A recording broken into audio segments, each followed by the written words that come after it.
am Dr. Gaby Cora at the National Publicity Summit with Vanessa Weber. Vanessa, welcome.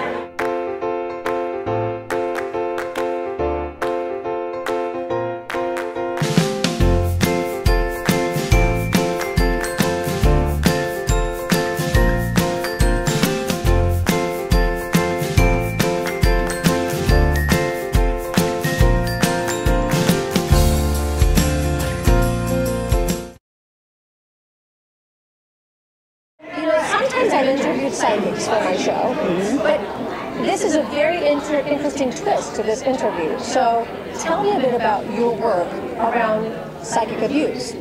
What is that about? Well, I got interested in psychic abuse because I began hearing about people who'd had some really terrible experiences with psychics or were becoming dependent on psychics and wanted to stop being dependent on psychics. So I started writing a book about people who'd been abused by the psychic process and how to help them and how to help them help themselves. So when did you start defining it as psychic abuse? Well, I began to work with people who'd been in cults many years ago, and I began to realize that certain cult leaders were using false claims of psychic powers as a way to manipulate their clients and to keep their clients involved in those groups. And that was how I began to conceptualize this as psychic abuse. And then as I began to look at it more, I began to realize that some psychics were using psychic terms and concepts to rip people off and to get them to give huge amounts of money to them in exchange for letting them get rid of curses and that kind of thing. And all of it was fraudulent. But then lately I began to realize that some psychics just want people to be dependent on them in general, and they, as a result, have set things up so that people are totally dependent on them and are racking up huge credit card bills and that sort of thing. So that's very interesting. What are the symptoms, signs and symptoms that people may be experiencing whenever they're subjected to the abuse? They're very often very depressed or very anxious or alternating back and forth between those two things. They're very often afraid of having major losses. They're very unsure of their relationships. They're not really sure where their next dime is going to come from because every bit of money they're making is being put back in to pay off their debts. They become very secretive because they're afraid of telling other people about what's going on and what's going wrong. The interesting thing that I'm a psychiatrist by training, and one of the interesting things that I found in my practice too was that some people who are doing extremely well at work, were very well put together, were very successful in many other ways, may have also felt somewhat subjected to some of this power. And to your point, they have been isolated, or they may have been spending money and they don't tell their spouse. But the most interesting thing that I also found was sometimes these people get stuck. So they're like, they won't make a decision unless they ask their psychic about it and someone says yes or no. What's your take on that? Well, I think part of the problem is that the psychics expect them to continue to go back to the psychic. And I'm a social worker by training, and my training is to help people become self-reliant and self-dependent, so that they don't have to keep going to anybody, even a therapist.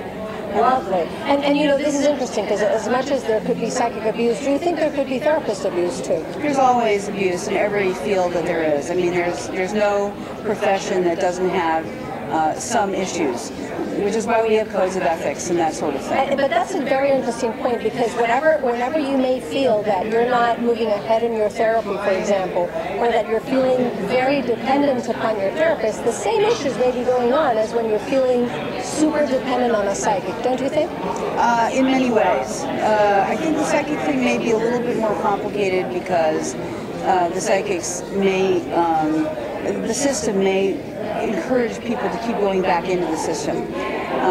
But I think, and the other thing is that in therapy, people really are urged to talk to their therapist about why they're getting stuck and whether they should be moving on. And I'm not really sure that goes on as much within the psychic community.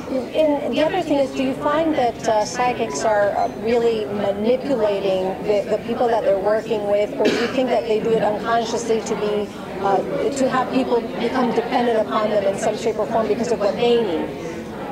I think both of those things happen, and I think there are some psychics who are sincere in their concerns for other people, and I think sometimes those people manipulate themselves about their own talents, and maybe they don't sometimes. So sometimes it may take two.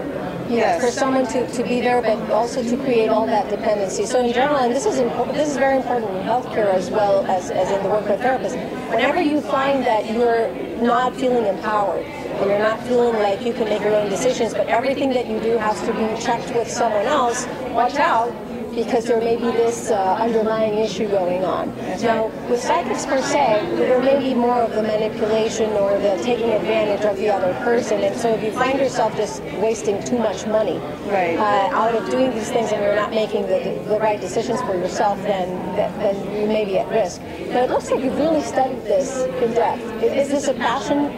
It's been an interest of mine in various ways for a long time. I spent the 80s studying cults and helping families get their kids out of cults, and got into one myself and got myself out, which was interesting. Was it to do this work that you went in and out? No, I actually got recruited out of college. And the group that I got myself into was very big on making claims of psychic powers, being able to reach your mind into all aspects of the universe, that sort of thing. And later, as I started working with people in various groups, I noticed that was a common theme.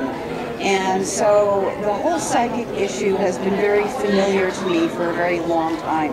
But it's only been fairly recently that I started realizing that people were getting addicted to psychics. I had not really run into that before.